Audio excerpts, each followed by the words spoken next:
Josephine Calloway supo que había perdido el trabajo antes de que sus dedos siquiera tocaran el botón plateado del ascensor. No fue por algo que dijeran en voz alta, fue el silencio. Ese tipo de silencio que cae como una piedra en agua quieta, en el instante exacto en que mencionó a sus gemelos. Estaba de pie en el vestíbulo de mármol pulido de Kensington Holdings, en la Avenida Michigan. Llevaba un portafolio gastado de cuero sintético bajo el brazo. El rechazo se le clavaba en el pecho como algo frío y afilado que no podía quitarse. A su alrededor, el vestíbulo zumbaba con la crueldad particular de la gente que pertenecía a ese lugar. Tacones de diseñador resonaban contra la piedra, teléfonos pegados a las orejas. Todo el edificio respiraba ambición a través de sus venas de aire acondicionado. Y Josie sintió en cada hueso dolorido que era una mancha en ese mundo de cristal y fría eficiencia. Lo había visto suceder en tiempo real detrás de los ojos del entrevistador. Las sonrisas educadas que no llegaban a ser genuinas. Los asentimientos rígidos. Y ese cambio de postura apenas visible en el momento en que explicó los 4 años que faltaban en su currículum. Mi esposo me abandonó cuando estaba embarazada de 7 meses, había dicho. Su voz era firme, pero delgada como un alambre. Y me quedé porque mis hijos me necesitaban más de lo que cualquier empresa podría necesitarme. Un destello de lástima cruzó la mesa y luego desapareció detrás de la aritmética de la lógica corporativa. Porque en esa máquina, los vacíos en el currículum significaban riesgo. El sacrificio significaba una carga. Y una madre soltera de 27 años con gemelos no encajaba en el perfil para un puesto de operaciones de alta presión dentro de un imperio cuyo poder real era más oscuro de lo que cualquier oferta de trabajo se atrevía a susurrar. Esa mañana, su hijo Theo la había mirado con sus grandes y serios ojos. Su respiración era un poco agitada por el frío del invierno. Le dijo que cuando mami consiguiera el trabajo, por fin podrían comprar el inhalador que no sabía a monedas. Y a su lado, la pequeña Margot se había subido sus gruesas gafas por la nariz y declaró con la certeza absoluta de una niña de 4 años que mami ganaría, porque mami siempre gana. Ahora Josie salía a la amarga tarde de Chicago. El viento del lago cortaba su chaqueta de tienda de segunda mano. Y las cuentas que hacía cada noche de insomnio comenzaron su bucle implacable. El alquiler con 14 días de retraso. El aviso de desalojo en la encimera. La recarga del inhalador de Theo para la próxima semana. La cita de Margot con el oftalmólogo que no podía esperar. Y el dinero se escapaba más rápido de lo que ella admitiría en voz alta. Aceptaría cualquier cosa. Turnos de noche, fregar suelos, lavar platos hasta que se le abrieran las manos. Cualquier cosa honesta que mantuviera a sus hijos alimentados y bajo un techo. Entonces, una voz cortó el aire frío detrás de ella. Señorita Calloway. Y se oyeron pasos, no corriendo, porque los hombres como él nunca corrían, sino moviéndose con el tipo de zancada que hacía que la acera pareciera pertenecerle solo a él. Si esta historia ya te ha atrapado, pulsa el botón de Me gusta. Compártela con alguien que necesite escucharla y suscríbete para no perderte lo que sigue. Ahora, volvamos a esa acera helada en la Avenida Michigan, donde Josie se dio la vuelta y se encontró cara a cara con el hombre más peligroso de Chicago. Josie se giró lentamente. Entrecerró los ojos ante el débil sol de la tarde que se reflejaba en los cristales de la torre. El hombre frente a ella parecía como si alguien hubiera recortado un trozo de oscuridad del corazón de la ciudad y lo hubiera envuelto en un traje a medida. Era alto, tan alto que tuvo que inclinar la cabeza hacia atrás para mirarlo. Y todo su cuerpo desprendía una especie de autoridad silenciosa que nunca había sentido en nadie. No la autoridad de un ejecutivo detrás de un escritorio firmando papeles, sino del tipo que espesaba el aire a su alrededor y hacía que los peatones se apartaran inconscientemente sin entender por qué. Su rostro parecía tallado por una cuchilla, una mandíbula afilada, pómulos altos, y a lo largo del lado izquierdo de esa mandíbula, una tenue cicatriz corría desde debajo de la oreja hacia la barbilla. Era más clara que su piel, pero lo suficientemente visible como para contar la historia de alguna noche a la que no debería haber sobrevivido. Fueron sus ojos los que hicieron que Josie contuviera la respiración por un instante. Eran de un azul grisáceo, como el lago Michigan en los días nublados.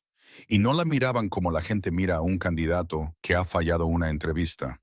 La leían capa por capa, como si estuviera pasando las páginas de un libro con la mirada y decidiendo si valía la pena continuar. Josie se dio cuenta de que este era el hombre que se había sentado en absoluto silencio en el rincón más alejado de la mesa de conferencias durante toda la entrevista.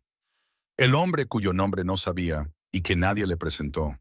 El hombre cuya existencia casi había olvidado hasta ese momento. Detrás de él, a unos 10 pasos, otro hombre estaba de pie, congelado, con una expresión que Josie solo podía describir como puro asombro. Era enorme, con un cuello como el tronco de un árbol. Sus hombros eran tan anchos que la chaqueta negra se estiraba hasta el límite.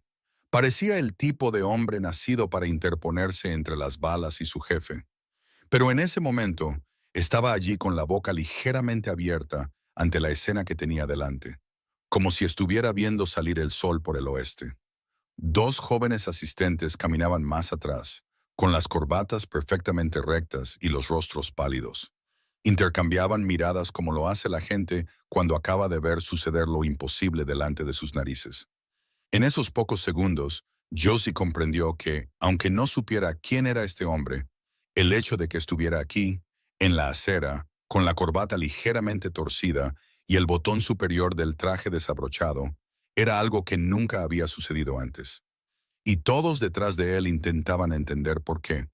Él extendió la mano, y en ella estaba su viejo y gastado portadocumentos de imitación de cuero, el que ella había dejado sobre la mesa de conferencias cuando salió corriendo avergonzada sin siquiera darse cuenta. Ella parpadeó al verlo, luego lo miró a él y extendió la mano para cogerlo, pero él no lo soltó. Sus dedos largos y firmes aún sostenían el borde del bolso, no con fuerza, pero sin intención de soltarlo.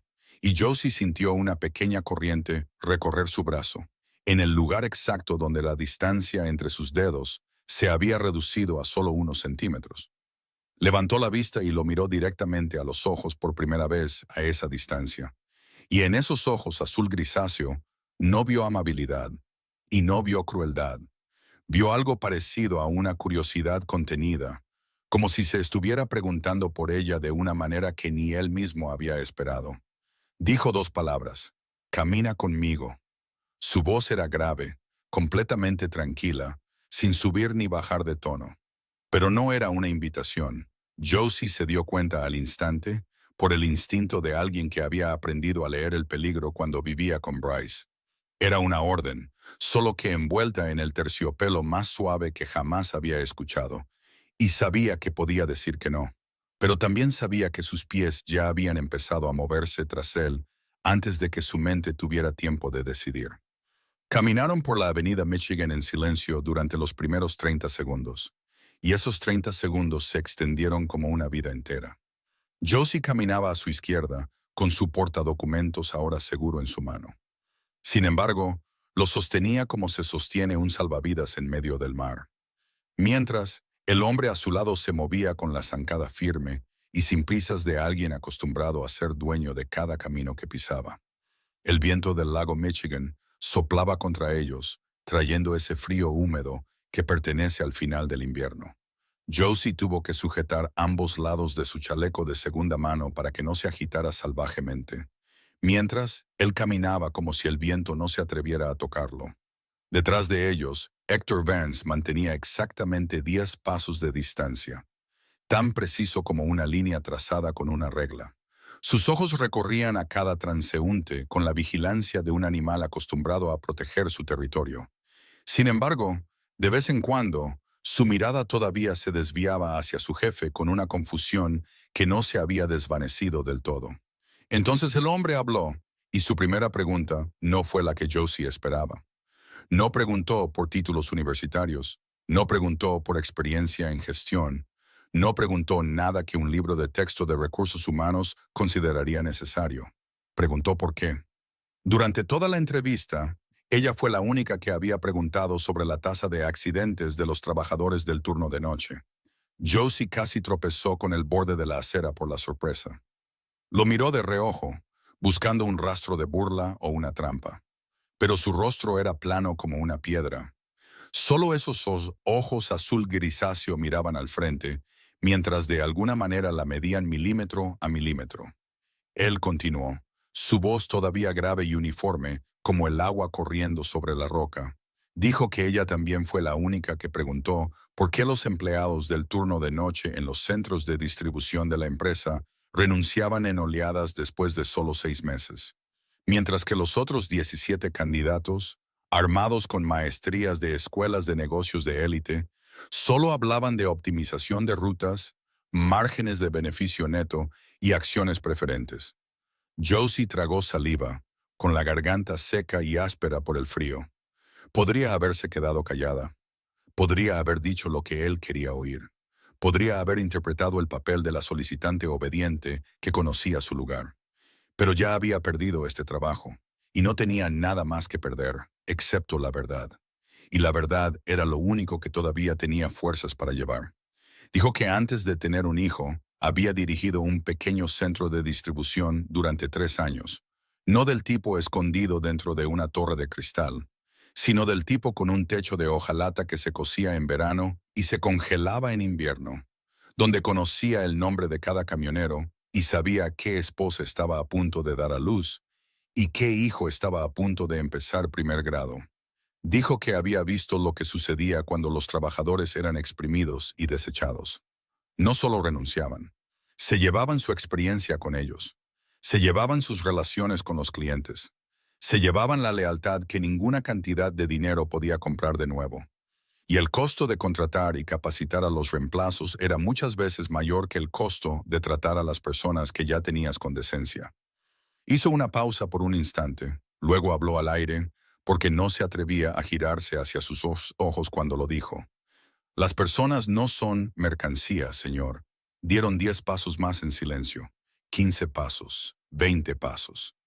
Josie contó cada uno porque necesitaba algo que hacer para no volverse loca en ese silencio, y estaba casi segura de que había dicho lo incorrecto, que él se detendría, le daría un cortés asentimiento, y luego desaparecería en un reluciente Maybach negro, y nunca lo volvería a ver.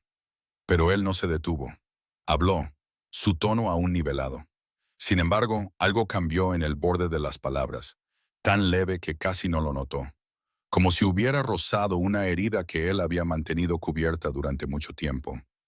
Dijo que 17 personas con currículums perfectos y credenciales internacionales se habían sentado en esa misma silla durante toda la semana.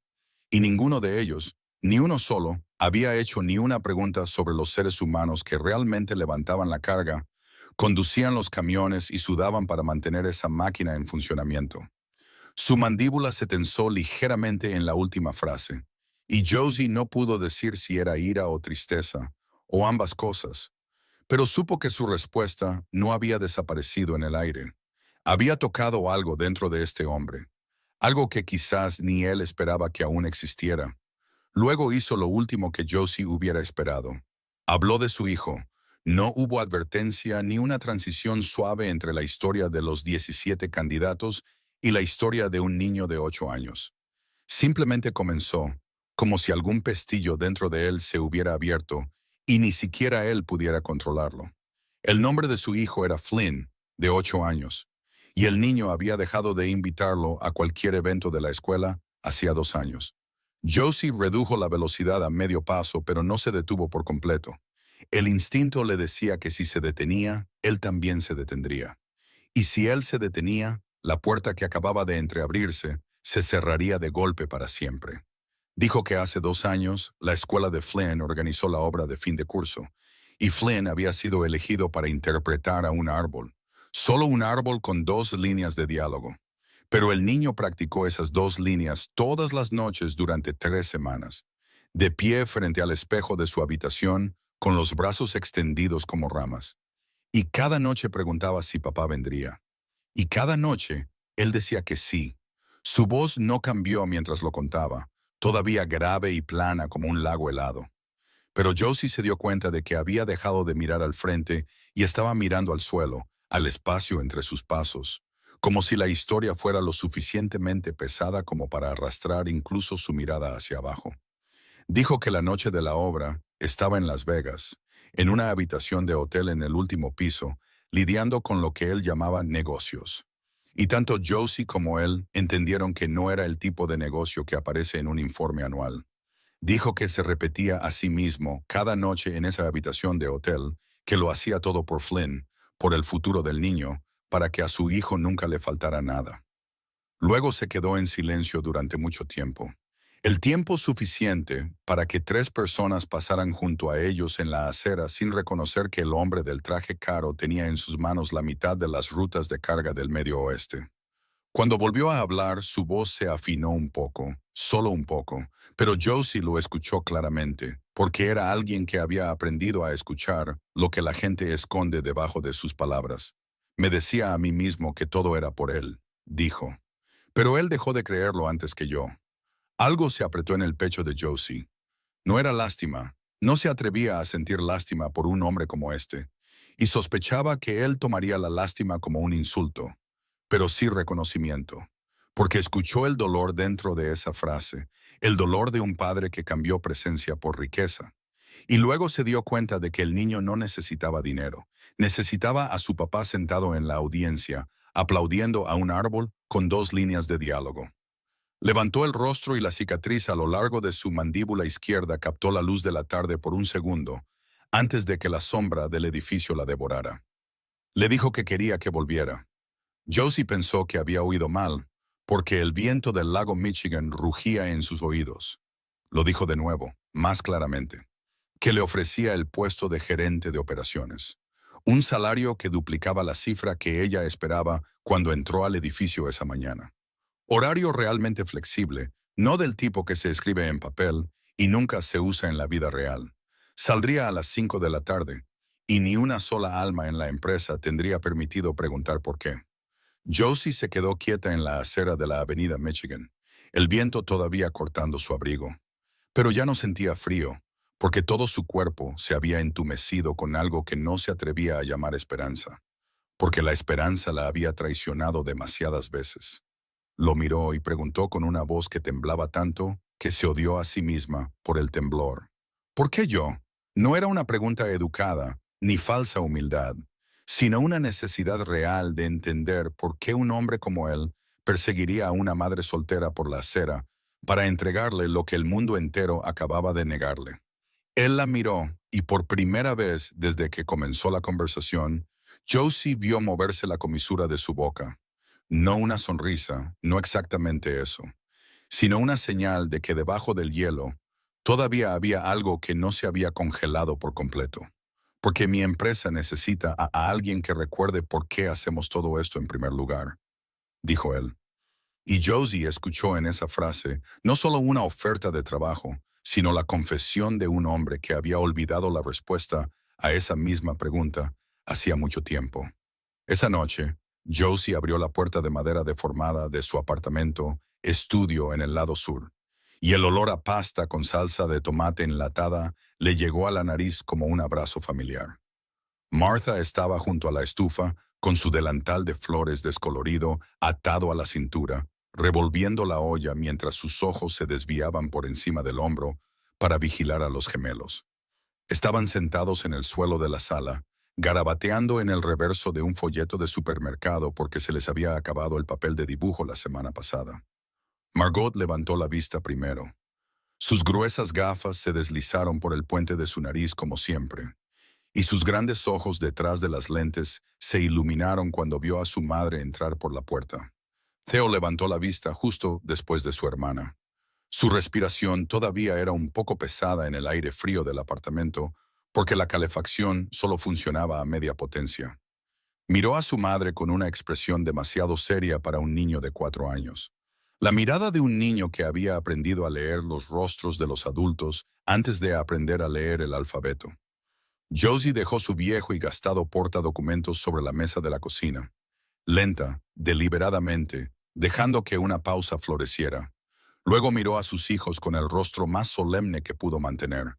«Creo que no lo conseguí», dijo, y su voz era tan firme que casi se lo creyó a sí misma. El rostro de Margot se descompuso de inmediato. Sus pequeños labios comenzaron a apretarse. Y Theo no dijo una palabra, pero sus hombros se hundieron ligeramente, como si la gravedad se hubiera duplicado en un solo instante. Martha se giró desde la estufa, todavía sosteniendo la cuchara de madera. Sus ojos estaban fijos en Josie con la compasión paciente de alguien que había vivido casi 70 años y había visto suficientes fracasos como para saber que no matan a nadie, a menos que se lo permitas. Entonces Josie esbozó una sonrisa, la más amplia que había lucido desde el día en que vio por primera vez a sus bebés a través del cristal de la incubadora. Y dijo que su jefe la había perseguido hasta la calle para llamarla de vuelta. La boca de Margot se abrió de par en par, sus ojos enormes detrás de las gafas. Y luego gritó con la voz aguda y penetrante que solo una niña de 4 años puede hacer. Como en las películas, mami, igual que en las películas. Luego se lanzó a las piernas de su madre con toda la fuerza de su pequeño cuerpo. Y Theo corrió tras ella, sus cortos brazos rodeando la cintura de Josie. Su rostro presionado contra su estómago, mientras Josie sentía su aliento cálido y sibilante a través de la tela de su camisa. Martha se quedó junto a la estufa, con la cuchara de madera todavía en la mano, y no dijo nada. Solo levantó la esquina de su delantal para secarse el borde del ojo lentamente. Luego se volvió para remover la pasta como si nada hubiera pasado. Pero sus hombros temblaban, y Josie supo que estaba llorando de la manera en que lloran las personas mayores, cuando han aprendido a ocultar las lágrimas dentro de gestos ordinarios. Cenaron en la pequeña mesa plegable, los cuatro en la habitación donde la luz parpadeaba porque la bombilla estaba a punto de quemarse. Y la pasta, con salsa enlatada, sabía mejor que cualquier comida que Josie pudiera recordar, porque sabía a algo que casi había olvidado, el aroma de la esperanza. Tarde en la noche, cuando Theo y Margot dormían en la única cama que los tres compartían, Margot acurrucada como un pequeño gato y Theo acostado de espaldas con una mano en el pecho, sosteniendo su inhalador para el asma a su lado por costumbre. Josie yacía mirando el techo agrietado y por primera vez en años, las lágrimas cayeron sobre su almohada por alivio en lugar de desesperación. Pero incluso en ese momento, cuando todo debería haber sido perfectamente dulce, algo se agitó en el fondo de su caja torácica. Una inquietud sin nombre, como una campana muy débil sonando en una habitación oscura, sin poder encontrar de dónde venía el sonido. Recordó esos ojos azul grisáceo, la forma en que la leían, como si buscaran cláusulas ocultas en un contrato. Recordó cómo el aire a su alrededor se espesaba con un poder que no podía explicarse solo con dinero y títulos. Recordó la forma en que Hector Vance se paraba detrás de él con la postura de un soldado, no de un asistente. Y en la oscuridad se preguntó por qué puerta acababa de entrar. Porque algunas puertas parecen una escapatoria, pero en realidad son una entrada. Y una vez que las cruzas, el camino de regreso nunca es tan simple como dar media vuelta. El primer lunes por la mañana, Josie puso un pie dentro del centro de distribución de Kensington Holdings en los suburbios del sur de Chicago. Comprendió de inmediato que este lugar no funcionaba con procedimientos o un manual de empleados. Funcionaba a base de miedo. El complejo se extendía como una pequeña ciudad de acero y hormigón. Los techos de los almacenes eran tan altos que se tragaban todos los ecos. Cientos de camiones se alineaban en el estacionamiento como manadas de bestias de hierro dormidas, y todo se movía con la precisión fría de una máquina demasiado apretada. Hector Vance la recibió en la puerta principal. Llevaba el mismo abrigo negro ajustado sobre sus anchos hombros. La guió por cada área sin un mapa, porque era obvio que conocía este lugar como la palma de su mano. Cada rincón, cada puerta, cada punto ciego que las cámaras no alcanzaban. Lo primero que Josie notó no fue la escala masiva de las bahías de almacenamiento o las líneas de clasificación automatizadas que funcionaban sin pausa. Fue la forma en que la gente reaccionaba cuando Héctor pasaba. Los trabajadores bajaban la cabeza. No el cortés asentimiento que se dan los compañeros de trabajo, sino la reverencia de alguien que había aprendido por dura experiencia que mirar a este hombre a los ojos no era algo que se hiciera. Nadie se detenía a hablar, nadie sonreía, Nadie siquiera levantaba la vista por mucho tiempo. Se hacían a un lado, dejaban espacio y luego volvían directamente al trabajo con los ojos pegados al suelo de hormigón. Héctor no mostró ninguna señal de que algo fuera inusual. Y Josie pensó que quizás para él este era simplemente el orden natural del mundo, como el agua corriendo cuesta abajo y el sol saliendo por el este. La llevó a través de los muelles de carga, la sección de clasificación, el área de empaque. Luego se detuvo frente a un largo pasillo con 3 puertas de acero al final, cada una con su propia cerradura electrónica y su propia cámara de seguridad. De aquí en adelante, no necesitas preocuparte por esto, dijo Héctor. Su tono era plano y no llevaba ninguna amenaza en la superficie. Pero Josie escuchó lo que no se dijo con perfecta claridad. No preguntes, no abras, no sientas curiosidad. Si quieres seguir despertando cada mañana junto a tus 2 hijos. Ella asintió con el rostro tranquilo y memorizó la posición exacta de esas 3 puertas, de la manera en que lo hace alguien que ha vivido rodeado de cosas que no se le permite saber, pero que aún necesita saber para sobrevivir. Esa tarde, Josie hizo algo que ningún gerente antes que ella había hecho claramente en este lugar.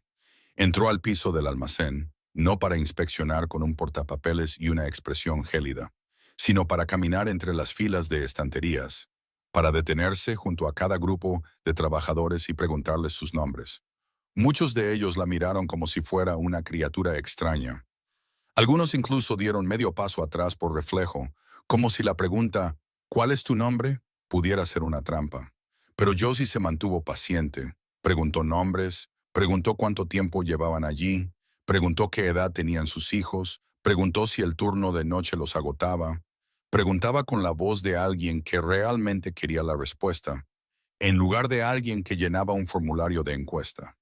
Poco a poco, algunos rostros comenzaron a relajarse. Algunas respuestas se hicieron más largas que 2 palabras.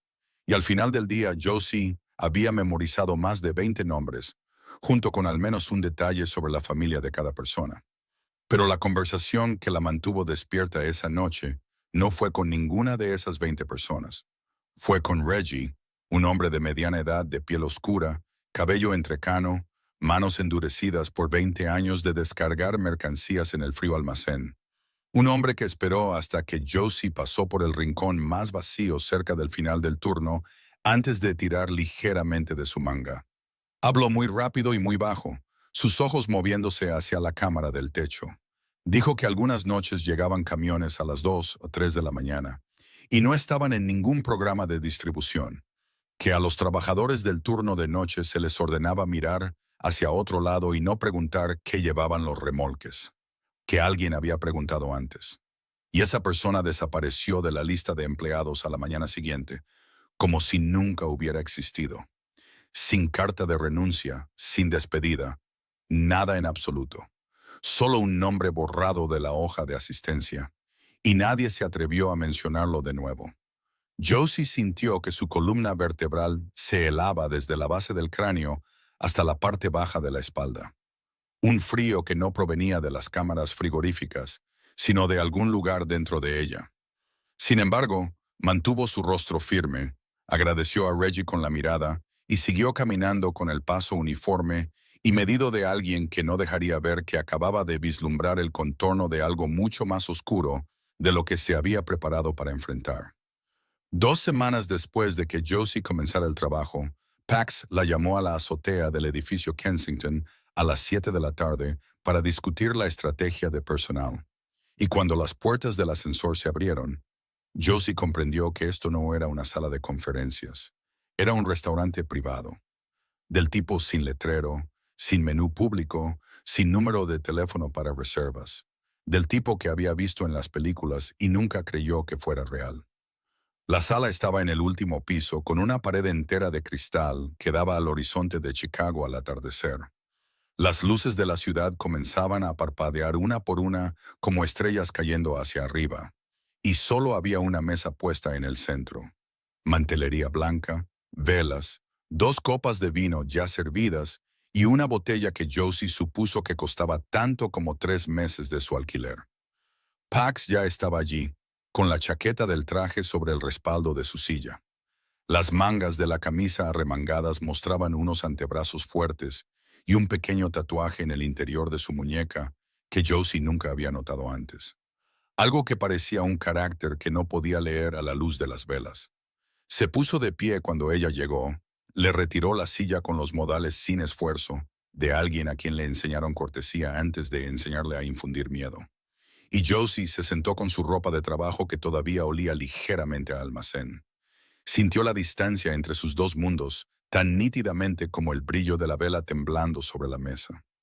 Hablaron de trabajo durante la primera media hora, sobre el nuevo plan de turnos rotativos que Josie estaba redactando, sobre los datos de rotación que había recopilado, sobre los números que presentaba no para impresionar, sino porque realmente creía que importaban. Y Pax escuchaba sin interrumpir, sin revisar su teléfono. Esos ojos azul grisáceo fijos en ella de una manera que hacía que Josie quisiera decir más y también quisiera detenerse, porque la intensidad de su mirada se sentía como si tuviera peso físico. Luego la conversación se desvió de los rieles del trabajo y ninguno de los dos supo exactamente cuándo. Quizás fue cuando Josie mencionó que muchos trabajadores del turno de noche tomaban horas tardías porque durante el día tenían que llevar a sus hijos a la escuela, y Pax dejó su copa de vino más lentamente de lo habitual. Quizás fue cuando la luz de las velas proyectó una sombra sobre la cicatriz en su mandíbula y Josie se dio cuenta de que era más larga de lo que había pensado, extendiéndose más cerca de su cuello. Y se preguntó quién había causado esa herida y dónde estaría esa persona ahora. Pero cuando sea que ocurrió el cambio, para cuando Josie se dio cuenta, ya no estaban hablando de gráficos de personal. Se escuchó a sí misma preguntar y no supo de dónde sacó el valor. Quizás de la primera copa de vino que había tomado en 4 años, o de algo en sus ojos que invitaba a la verdad, incluso cuando su boca nunca ofrecía una invitación. Preguntó por qué construyó todo esto.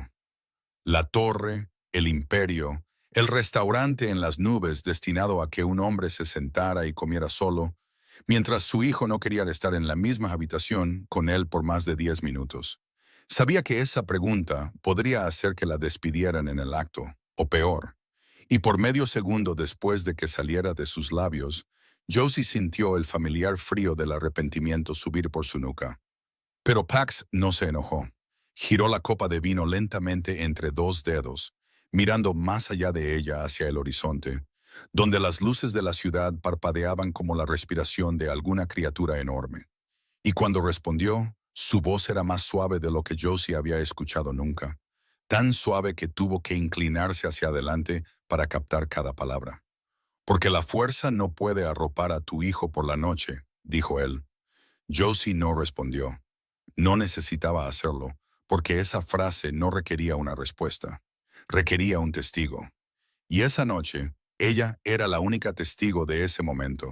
El jefe más poderoso de Chicago admitía que su fuerza era inútil contra la hora de dormir de un niño de 8 años. La cena terminó en silencio. No el silencio pesado de la entrevista cuando mencionó a los gemelos, sino el extraño silencio de 2 personas que se habían visto más claramente de lo que ninguna había planeado. Héctor la llevó de regreso al lado sur a través de calles que se oscurecían por momentos. Y durante todo el camino nadie habló. Pero Josie observó las luces de la ciudad desdibujarse a través de la ventanilla del coche mientras dejaban atrás el centro. Y pensó que acababa de cenar tanto con el peligro como con una soledad tan vasta que era casi algo que se podía tocar. Y no sabía cuál de los dos la asustaba más. Josie comenzó a cambiar las cosas desde los detalles más pequeños, del tipo que nadie pensaba que necesitaba cambiarse. En la primera semana, propuso un nuevo horario rotativo para los trabajadores del turno de noche. No el tipo de rotación que se ve bien en papel, mientras que en realidad sigue forzando a la gente a turnos de 12 horas, sino un horario real que reducía las noches consecutivas a 3 en lugar de 6, con días de recuperación intercalados para que un cuerpo y una mente humanos no fueran aplastados bajo las ruedas de la productividad. En la segunda semana, hizo instalar un baño temporal para los conductores de larga distancia. Nada lujoso, Solo camas plegables, mantas limpias, un grifo de agua caliente y una máquina de café. Pero para hombres acostumbrados a dormitar al volante en paradas de camiones de carretera, era un mundo completamente diferente. En la tercera semana, presentó una propuesta para un programa de apoyo familiar para empleados. Incluía una cobertura de salud ampliada para los niños, días libres de emergencia cuando un niño estaba enfermo sin descuento salarial y una línea directa de salud mental gratuita para cualquiera tan agotado que ya no reconocía que estaba agotado. Cada propuesta venía con una hoja de cálculo de costos detallada que Josie construía a las 2 de la mañana en la pequeña mesa plegable de la cocina de su apartamento del lado sur, después de que los gemelos se durmieran. Y cada hoja de cálculo demostraba lo mismo. Mantener a un buen trabajador costaba mucho menos que reemplazarlo después de que se fuera. No todos estaban contentos. Preston Voss, el director de operaciones que había estado con Kensington Holdings desde antes de que Josie pudiera caminar, fue el primero y más agresivo de los oponentes. Era un hombre de unos 50 años, con una cara cuadrada y una mandíbula pesada.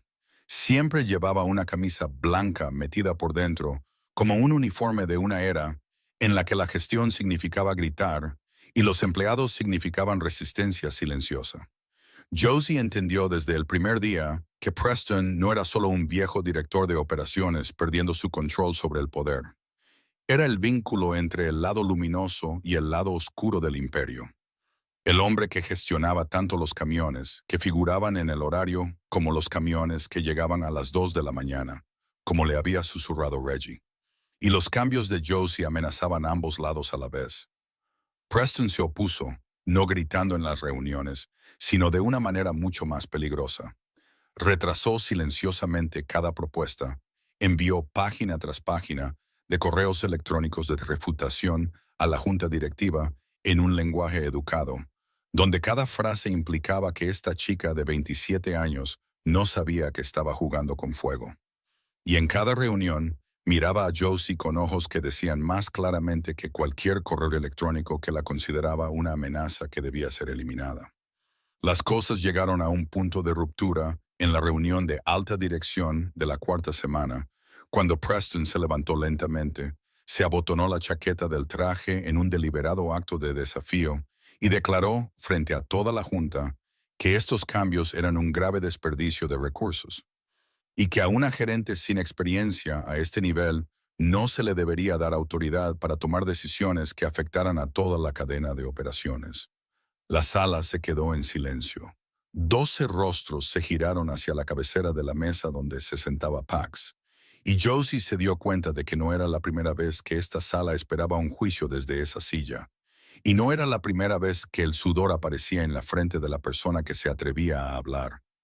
Pax no se levantó, no levantó la voz, no cambió su postura, ni siquiera miró a Preston.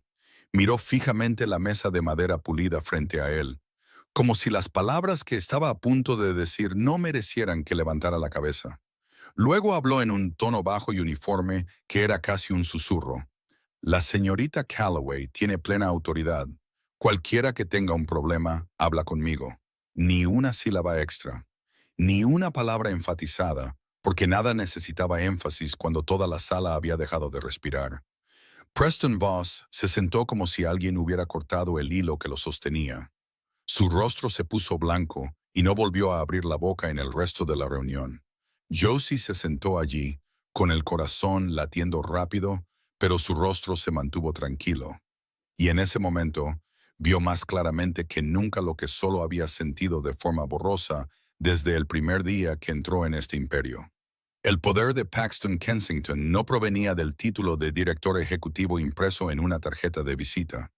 No provenía de la azotea, ni del Maybach, ni del traje a medida. Provenía del puro miedo que había plantado en cada persona de esa sala por métodos que Josie no conocía y no estaba segura de querer conocer. Y ese mismo miedo la estaba protegiendo hoy. Pero también le recordaba que la línea entre estar protegida y estar aprisionada a veces puede ser más delgada que un solo cabello. Un viernes por la tarde, al final de su primer mes, Josie llevó el informe de resultados sobre el nuevo horario rotativo a la oficina de Pax en el último piso, y escuchó su voz antes de verlo. Se oía a través de la puerta de roble, ligeramente abierta, grave y plana como siempre. Pero había algo bajo esa calma que bajaba la temperatura del pasillo unos grados, como si cada palabra que pronunciaba saliera con su propio calor negativo. Estaba al teléfono, y aunque Josie no pudo entender todas las palabras, captó lo suficiente para comprender que no era una llamada de negocios normal. Era el tipo de llamada en la que a la persona del otro lado se le decía exactamente lo que sucedería si no cumplía. El tipo de llamada que Josie sabía que no pertenecía a ningún manual de empleados. Llamó suavemente, pero nadie respondió porque Pax seguía hablando. Así que empujó la puerta y entró, para detenerse en seco en el umbral. Flynn estaba sentado en el sofá de cuero de la esquina. Sus pies no llegaban al suelo porque el sofá era demasiado alto. Tenía un iPad en su regazo, su dedo se deslizaba por costumbre mientras sus ojos no estaban realmente en el juego. Llevaba un uniforme de escuela privada, un polo azul metido en pantalones khaki. Su mochila todavía estaba en sus hombros, como si hubiera estado sentado aquí desde que terminó la escuela y nadie le hubiera dicho que se la quitara. Pax estaba de pie junto a la ventana, de espaldas a ambos. Una mano sostenía el teléfono apretado contra su oreja, la otra apretada a su lado. Y no había mirado a su hijo ni una vez desde que Josie entró. Josie miró del padre al hijo y luego del hijo al padre. La distancia entre el sofá y la ventana era de solo 5 pasos, pero se sentía tan lejana como 2 continentes. Caminó y se sentó suavemente al lado de Flynn, sin movimientos bruscos. De la misma manera que siempre se sentaba al lado de Theo cuando su niño jadeaba en medio de la noche y necesitaba saber que alguien estaba allí. Flynn la miró y lo primero que Josie notó fueron sus ojos, el mismo azul grisáceo que los de su padre. Pero en lugar de fríos, llevaban algo más viejo y más cansado de lo que cualquier niño de 8 años debería tener. Y eso hizo que un dolor pellizcara el pecho de Josie. Los ojos de un niño que había visto demasiado de lo que un niño de 8 años no debería ver, y entendido demasiado de lo que un niño de 8 años no debería entender. No preguntó quién era ella. No pareció sorprendido. Solo la observó por un momento. Luego miró hacia su padre, todavía al teléfono, con una voz que hacía encoger a la persona del otro lado. Luego volvió a mirar a Josie y dijo en un tono tan tranquilo que dolía: Siempre está ocupado asustando a la gente. No creo que sepa hacer otra cosa. Josie no respondió de inmediato, porque estaba tragando el nudo duro en su garganta, y miró al niño de 8 años sentado en un caro sofá de cuero en una oficina en la cima de una torre. Sus pies no llegaban al suelo, su mochila todavía en sus hombros, y vio que Flynn no estaba enojado con su padre. Había superado la ira hacía mucho tiempo. Lo que quedaba en ese pequeño rostro era la tranquila aceptación de un niño que había dejado de esperar algo diferente. Pax terminó la llamada unos minutos después y se dio la vuelta para encontrar a Josie sentada junto a su hijo. Y por un instante leyó algo en su rostro que parecía sorpresa. Luego fue inmediatamente sofocado bajo su calma familiar. Josie dejó el informe sobre el escritorio, pero en lugar de hablar de horarios y rotación, miró directamente a los ojos de Pax y repitió exactamente lo que Flynn acababa de decir, palabra por palabra, sin añadir ni suavizar, porque creía que esa frase necesitaba ser escuchada por la persona adecuada y no se perdonaría a sí misma si la envolvía en el acolchado de la delicadeza. El rostro de Pax no cambió. Ni un solo músculo se movió, ni los ojos, ni la boca, ni la mandíbula. Pero su mano se cerró alrededor del borde de la silla, y Josie vio cómo sus nudillos se ponían blancos, tan blancos que el hueso casi se veía a través de la piel. Y mantuvo ese agarre durante un silencio tan largo que Josie contó su propio latido 7 veces antes de que finalmente lo soltara. No le dijo nada a ella, ni gracias, ni explicación, ni negación. Solo asintió una vez, corto y final, y luego volvió sus ojos hacia la ventana. Josie entendió que era una señal para que se fuera, y se fue. Pero esa noche, mientras Héctor la llevaba de regreso al lado sur, hizo una pregunta que sabía que no debía: si él volvería a casa temprano esa noche. Héctor permaneció en silencio durante 3 intersecciones. Luego dijo con su habitual voz grave y cortante que su jefe había salido de la oficina a las 6 y se había ido a casa, y que era la primera vez en mucho tiempo que lo hacía. Josie no preguntó nada más, pero cerró los ojos en el asiento trasero e imaginó a Paxton Kensington sentado junto a su hijo en otro sofá en alguna casa.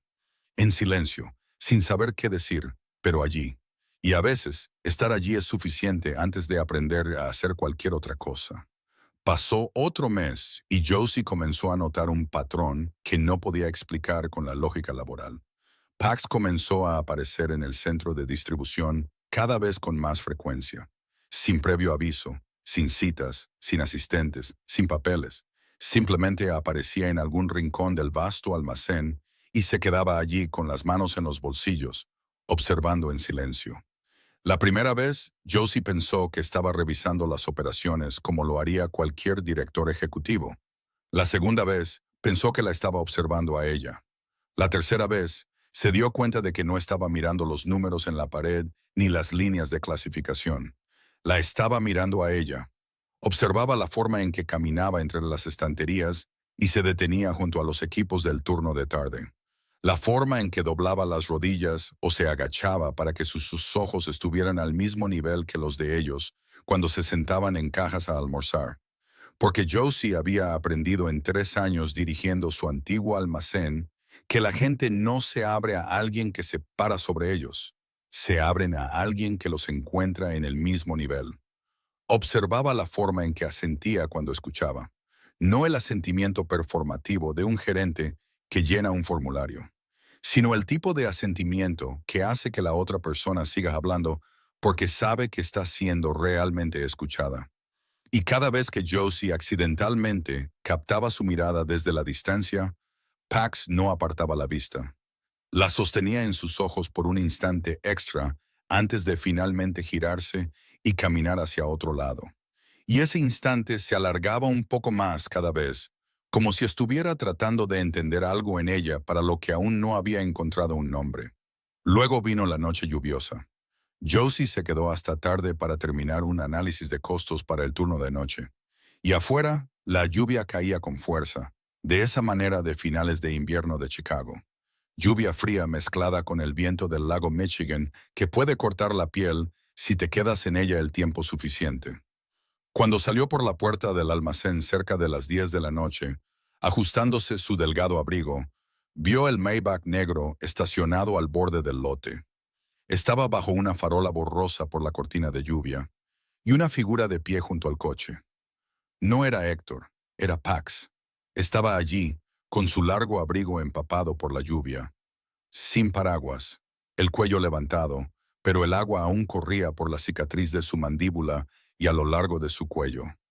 Y parecía que había estado allí mucho tiempo, el tiempo suficiente para que la lluvia empapara la tela exterior. Josie se detuvo bajo el toldo del almacén, su corazón latiendo más rápido, y lo miró a través de la lluvia. Él no explicó, no dijo una palabra, solo esperó hasta que ella entró en el coche, cuya puerta ya había sido abierta por Héctor al otro lado. Luego asintió brevemente, como confirmando algo para sí mismo.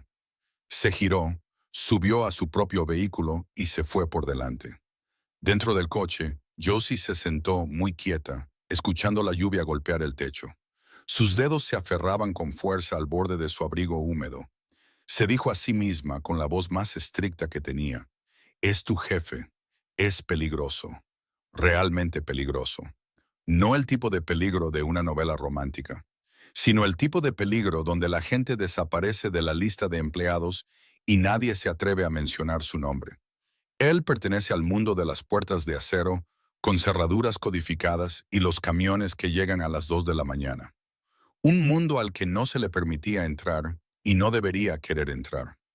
Tenía 2 hijos durmiendo en el lado sur en un apartamento donde la calefacción funcionaba a media potencia. 2 hijos que la necesitaban con la mente clara, la necesitaban a salvo, la necesitaban tomando decisiones con la razón en lugar de con el pulso demasiado rápido que latía en su pecho a las 10 de la noche en el asiento trasero de un coche que no era suyo. Se dijo todo eso, y cada palabra era verdad.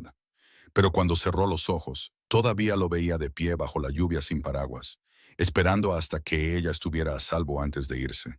Y supo que algún hilo entre ellos se estaba tensando un poco más cada día. Trenzado de momentos sin nombre, de miradas sostenidas un instante de más, de una tarde de viernes sentada junto a su hijo, y de una noche lluviosa con él esperando en el estacionamiento. Y Josie supo que debía cortar ese hilo ahora mismo, antes de que se apretara demasiado. Pero su mano permaneció aferrada al borde húmedo de su abrigo y se dio cuenta con una honestidad despiadada de que ya no estaba segura de querer cortarlo en absoluto. Los golpes en la puerta sonaron a la 1:20 de la mañana. Y no era el tipo de llamada a la que respondes. Era el tipo de puñetazo, el tipo de puño que se estrella contra la madera delgada con todo el peso de la embriaguez y la desesperación. Y Josie supo quién era antes de estar completamente despierta. Porque solo había una persona en este mundo que usaba sus nudillos a medianoche. Se quedó acostada un segundo. El techo agrietado se veía borroso en la oscuridad. Luego llegó el segundo golpe, y con él una voz que no había escuchado en 4 años, pero que reconoció al instante. Porque algunas voces se graban en la memoria a través del dolor, no del amor. Bryce Calloway, su ex esposo. El hombre que se fue cuando su vientre era tan grande que no podía verse los dedos de los pies. Cuando los dos bebés dentro de ella luchaban por sobrevivir. Cuando yacía sola en una cama de hospital, escuchando a un médico decir que necesitaban una cirugía de emergencia, y ella firmó con mano temblorosa sin nadie que sostuviera la otra. Estaba fuera de la puerta y estaba borracho. Josie salió de la cama con cuidado para no despertar a Theo y Margot, acurrucados juntos al otro lado. Pero el tercer golpe despertó a Margot de todos modos. La niña se incorporó de un salto, con las gruesas gafas torcidas en la almohada, los ojos abiertos de miedo en la oscuridad. Y Theo se despertó justo después de ella. Su primer reflejo fue buscar el inhalador para el asma junto a su almohada, porque el miedo siempre le apretaba el pecho. Josie habló rápido y en voz baja, su voz tan firme que se sorprendió a sí misma. Les dijo a los niños que fueran a la habitación de Martha ahora mismo. Y Martha ya tenía la puerta abierta. La mujer de 68 años estaba allí en su camisón de flores, con los ojos agudos como si nunca hubiera estado dormida. Y sin una palabra, reunió a ambos niños en su habitación y cerró la puerta con llave. Josie escuchó los sollozos entrecortados de Margot a través de la puerta, el susurro áspero de consuelo de Martha y el jadeo de Theo, volviéndose más pesado de lo habitual. Josie fue a la puerta principal. No encendió la luz porque no quería que él viera sus manos temblorosas. A través de la mirilla lo vio, y 4 años no habían sido amables. Bryce Calloway. Estaba más delgado, su cara hinchada y gris, los ojos inyectados en sangre, el abrigo sucio y los vaqueros rotos en las rodillas. Y el hedor a licor barato y sudor se filtraba a través de la delgada puerta de madera. Golpeó de nuevo, esta vez con la palma de la mano, y gritó que ella le debía, que le había arruinado la vida, que si no fuera por esos dos niños, no habría tenido que huir, no habría tenido que pedir dinero prestado a gente que ahora lo estaba cazando por toda la ciudad. Josie escuchó cada palabra, y cada una cortaba como una cuchilla. No una cuchilla nueva, sino una vieja que había estado alojada en su pecho durante años, y él simplemente la estaba retorciendo más profundamente. Abrió la cerradura, abrió la puerta y se plantó en el umbral con ambas manos apoyadas en el marco. Él la miró fijamente, con los ojos rojos tratando de enfocar. Y Josie vio en esos ojos no arrepentimiento, no amor, no ninguna de las cosas que tontamente había esperado en los primeros meses después de que él desapareciera. Vio solo la desesperación egoísta de un hombre que necesitaba dinero para pagar a las mismas personas que había oído que eran rivales de la familia Kensington. Y comprendió que no había venido por ella ni por los niños. Había venido por sí mismo, como siempre, como todas las veces. Como todo el corto matrimonio que ella había pensado que era amor, pero que resultó no ser más que la costumbre de una mujer de aceptar menos porque aún no sabía que merecía más. Sus manos temblaban, pero su voz no cuando habló. Te fuiste, no tienes derecho a volver. Los ojos de Bryce se oscurecieron, Su mandíbula se tensó y se movió un paso demasiado rápido para que Josie reaccionara. Su mano agarró su cuello, retorciendo la tela, acercándola hasta que olió el bourbon barato en su aliento. Y gruñó que ella no podía hablarle así, que él seguía siendo su padre, sin importar lo que dijera el tribunal. Josie no gritó, no lloró. Solo lo miró directamente a los ojos con el tipo de mirada que 4 años de criar a 2 bebés prematuros sola habían forjado en acero. Pero su mano todavía retorcía su cuello y sintió la tela morder la piel de su cuello. Entonces su teléfono se deslizó del bolsillo de su camisón y cayó al suelo de madera, y la pantalla brilló intensamente en el pasillo oscuro. En la pantalla, el teléfono comenzó a vibrar con una llamada entrante, y el nombre que parpadeó urgentemente en la oscuridad fue Pax Kensington. Bryce miró hacia abajo y Josie vio algo cambiar en su rostro. No miedo instantáneo, sino el lento reconocimiento de un hombre borracho mientras su cerebro intentaba encajar las piezas. Kensington, un nombre que cualquiera enredado en el inframundo de Chicago conocía y temía. Su agarre se aflojó a medias. Luego, desde el final del pasillo, llegó el grito de un vecino diciendo que había llamado a la policía. Y ese grito, combinado con el nombre en la pantalla del teléfono, fue suficiente. Bryce soltó el cuello de Josie, retrocedió 2 pasos, la miró una última vez con ojos mezclados de odio y pánico. Luego se dio la vuelta y bajó corriendo las escaleras. Sus zapatos martilleaban los escalones. El sonido se desvanecía como un latido que se detiene. Josie se quedó allí un momento, todavía sosteniendo el marco de la puerta con ambas manos. Luego sus piernas flaquearon y se derrumbó en el umbral, con las rodillas pegadas al pecho, la frente apoyada en las rodillas. Y no lloró, no de inmediato. Simplemente se sentó allí, respirando corto y superficialmente, como respiraba Theo cuando comenzaba un ataque de asma. Y su teléfono yacía en el suelo a su lado.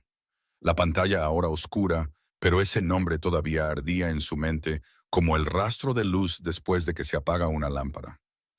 A la mañana siguiente, a las 6:15, en la oficina del último piso de la Torre Kensington, mientras Chicago, más allá del cristal, todavía estaba sumido en esa luz gris que aún no se había convertido en día, Hector Vance estaba de pie frente al escritorio de Pax y relataba todo lo que había sucedido en el apartamento del lado sur la noche anterior. Hector habló con una cadencia plana, cortante y precisa, como un informe militar.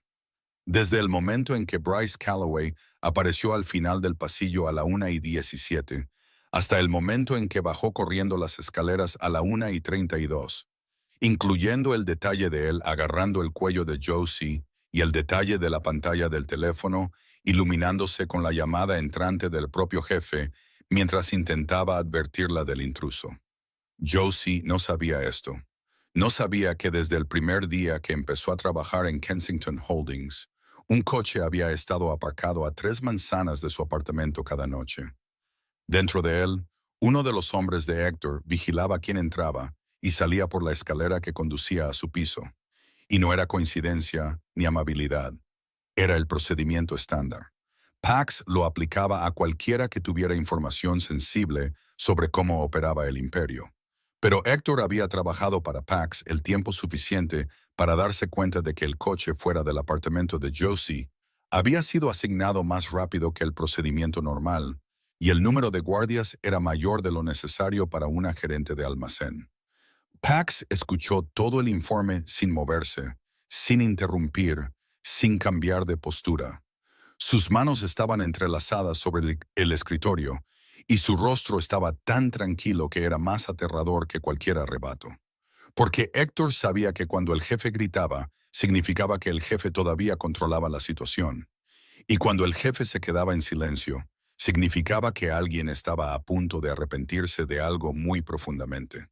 Cuando Héctor terminó, Pax permaneció quieto otros 10 segundos. Luego pronunció 6 palabras con una voz sin subidas ni bajadas, tan plana como el hielo en el lago Michigan en enero. Encuentra a Bryce Calloway. Tráemelo. Héctor asintió una vez, se dio la vuelta y salió. Y no preguntó cómo manejarlo, porque esa pregunta se respondería después de que Bryce estuviera sentado frente a Pax. Y Héctor había presenciado suficientes reuniones como esa para saber que el resultado dependía de lo que Pax viera en los ojos del otro hombre. Josie llegó a la empresa a las 8 de la mañana, cruzando el vestíbulo de mármol con un paso más firme del que sentía por dentro. Y alrededor de su cuello llevaba una bufanda de lana que Martha le había puesto antes de salir de casa. No por el calor, sino porque debajo de la bufanda había un moretón con forma de yema de dedo, donde Bryce le había retorcido el cuello la noche anterior. Un moretón que había visto en el espejo esa mañana y había intentado convencerse de que no era tan malo como parecía, aunque era exactamente tan malo como parecía. Ni siquiera se había sentado en su escritorio cuando sonó el teléfono interno, y la voz de la secretaria le dijo que el señor Kensington quería verla de inmediato. Josie entró en la oficina de Pax y la puerta se cerró detrás de ella. Pax estaba de pie junto a la ventana, de espaldas a ella, y cuando se giró para mirarla, Josie supo de inmediato que él lo sabía. Lo sabía todo. Esos dos ojos azul grisáceo se desviaron una vez hacia la bufanda en su cuello, tan rápido que nadie más lo habría notado. Pero Josie sí, y vio algo en esos ojos tensarse y luego encenderse en un instante antes de ser sofocado bajo la calma. No preguntó por la herida. No preguntó si estaba bien. No dijo una palabra sobre la noche anterior, como si no hubiera sucedido. En cambio, caminó hacia su escritorio, levantó una taza de café ya servida y todavía humeante, y la deslizó sobre la superficie pulida hacia ella con dos dedos. Lentamente, como se desliza algo mucho más importante que una taza de café. Luego dijo con esa voz grave y uniforme que a partir de esa noche, alguien la llevaría a ella y a los niños. Del apartamento a la escuela, de la escuela a la empresa, de la empresa de vuelta a casa, todos los días. Y esto no era una petición, era una decisión ya tomada. Josie sintió que su orgullo se levantaba como un muro reflexivo, el muro que había construido durante 4 años de llevarlo todo sola, el muro que decía que no necesitaba a nadie que la protegiera. No necesitaba lástima. Había superado una cesárea de emergencia sin que nadie le sostuviera la mano, así que también podría superar esto. Abrió la boca para negarse, pero entonces miró a los ojos de Pax. Realmente miró. Y no vio lástima. No vio la caridad de un hombre rico. Vio ira, ira fría y profunda como el fondo del lago Michigan en invierno. Y esa ira no estaba dirigida a ella. Estaba dirigida al hombre que se atrevió a ponerle las manos encima, a cada dedo que había dejado un moretón en su garganta. Y comprendió que esto no era generosidad. Era la furia controlada de un hombre que elegía proteger en lugar de destruir, incluso cuando sus instintos se inclinaban hacia el otro lado. Josie tomó la taza de café, ambas manos rodeando la porcelana caliente, y no pudo articular nada más que un susurrado gracias, porque esta era la primera vez desde la noche en que yació sola en una mesa de operaciones en la semana 30 de embarazo, la primera vez en 4 largos años que alguien se había interpuesto entre ella y la oscuridad, y había dicho que a partir de ahora la oscuridad tendría que pasar por él antes de poder tocarla. 3 días después, Martha llamó a Josie a las 2 de la tarde. Su voz era ronca y gastada. Dijo que había cogido un fuerte resfriado desde la mañana. No podía levantarse de la cama y no podía quedarse con los pequeños después de la escuela a las 3, como siempre hacía. Josie estaba en medio del piso del almacén con el plan de turnos rotativos en la mano y sintió esa impotencia familiar invadirla. El sentimiento que toda madre soltera conoce cuando el trabajo y los hijos la tiran en direcciones opuestas y solo tiene un cuerpo. Llamó al preescolar para solicitar una recogida temprana. Le pidió al conductor que Pax había asignado que llevara a Theo y Margot directamente a la torre de Kensington Holdings, porque no podía dejar el almacén mientras supervisaba un cambio de turno, y le envió un mensaje de texto a la recepcionista del vestíbulo para que los niños esperaran en la zona de asientos para invitados. Cuando Josie terminó y tomó el ascensor desde el sótano del almacén hasta el vestíbulo principal cerca de las 6 de la tarde, salió y vio una escena que supo que recordaría por el resto de su vida.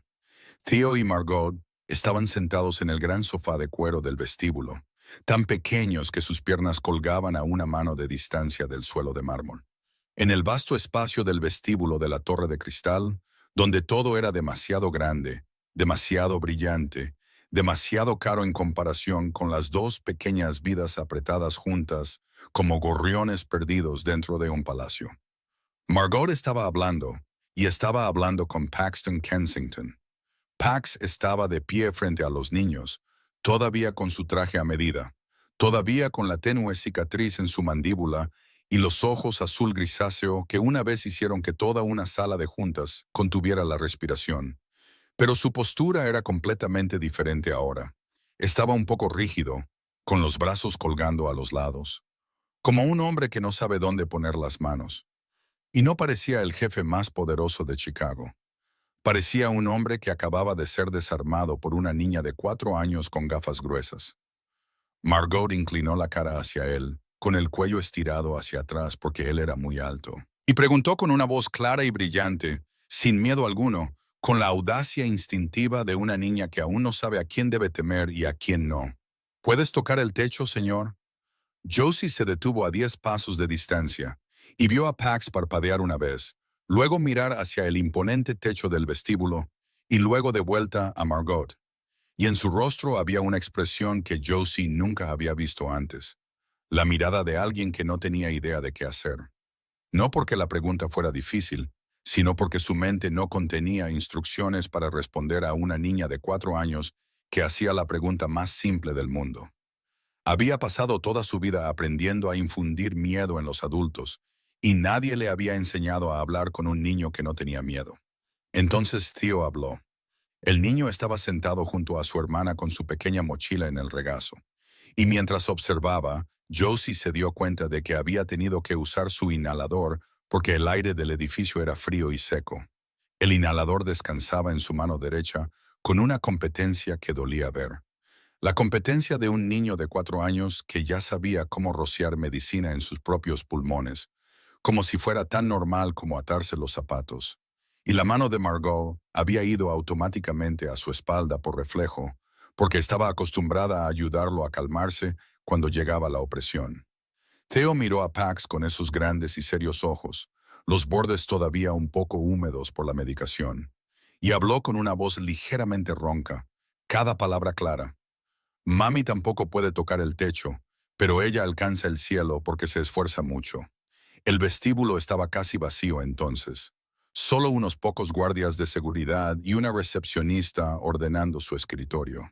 Pero Josie juró que sintió que el enorme espacio se volvía un grado más silencioso después de las palabras de su hijo, como si el propio edificio estuviera escuchando.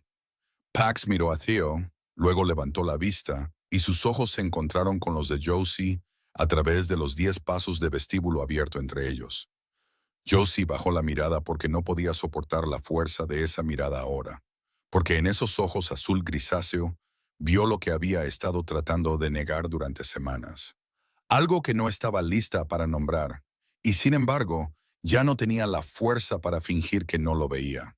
Y Pax también lo sabía.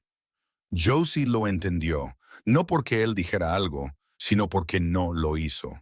Solo se quedó allí, en el brillante vestíbulo de mármol, frente a 2 niños de 4 años con los pies que no llegaban al suelo. Y ambos adultos sabían que algo había cambiado entre ellos, ligero como un suspiro, y sin embargo, irreversible, como una grieta en el hielo que, una vez que está allí, ningún invierno puede volver a sellar. 2 semanas después de la noche en que apareció Bryce, un fallo operativo de emergencia ocurrió a las 10 de la noche, cuando el sistema de clasificación automatizado en la zona B falló en medio del procesamiento del envío más grande del trimestre. La línea se detuvo en seco, cientos de paquetes atascados en la cinta transportadora, y el turno de noche comenzó a entrar en pánico porque todos sabían que la carga retrasada significaba dinero perdido. Y el dinero perdido significaba que alguien sería considerado responsable de una manera que, en Kensington Holdings, nadie quería ser considerado responsable. Josie estaba en casa cuando llegó la llamada. Le dijo a Martha que cuidara a los niños, se subió a su coche y condujo a toda prisa hasta el almacén. Y cuando llegó, Pax ya estaba allí. de pie en medio del piso con una camisa de vestir arremangada y zapatos de cuero cubiertos de polvo de hormigón. Daba órdenes cortantes al equipo técnico con una voz que hacía que todos se movieran el doble de rápido. Trabajaron codo con codo durante 3 horas. Josie coordinó a los trabajadores para trasladar la carga a un carril manual, mientras Pax manejaba las llamadas con clientes y proveedores. Y en esas 3 horas no hubo jefe y empleada, no hubo distancia. Solo dos personas evitando que un barco se hundiera. Y Josie se dio cuenta de que era la primera vez que veía a Pax trabajar de verdad con sus manos, en lugar de solo con órdenes. La forma en que se arremangaba sin inmutarse ante la suciedad. La forma en que llamaba a cada técnico por su nombre, con tal precisión que era como si recordara a cada persona en su imperio, aunque nunca hubiera dejado que nadie lo viera. Cuando se resolvió el fallo y el almacén volvió a su ritmo normal cerca de la 1 de la mañana, Josie salió al balcón de la azotea para respirar, porque sus pulmones necesitaban aire y su mente necesitaba espacio. Chicago se extendía abajo como una alfombra de luz. Millones de puntos parpadeando hasta el horizonte, donde la ciudad se encontraba con el borde oscuro del lago Michigan. Y el viento nocturno era frío pero no cortante. Lo suficientemente frío como para recordarle que todavía estaba viva después de 3 horas de tensión.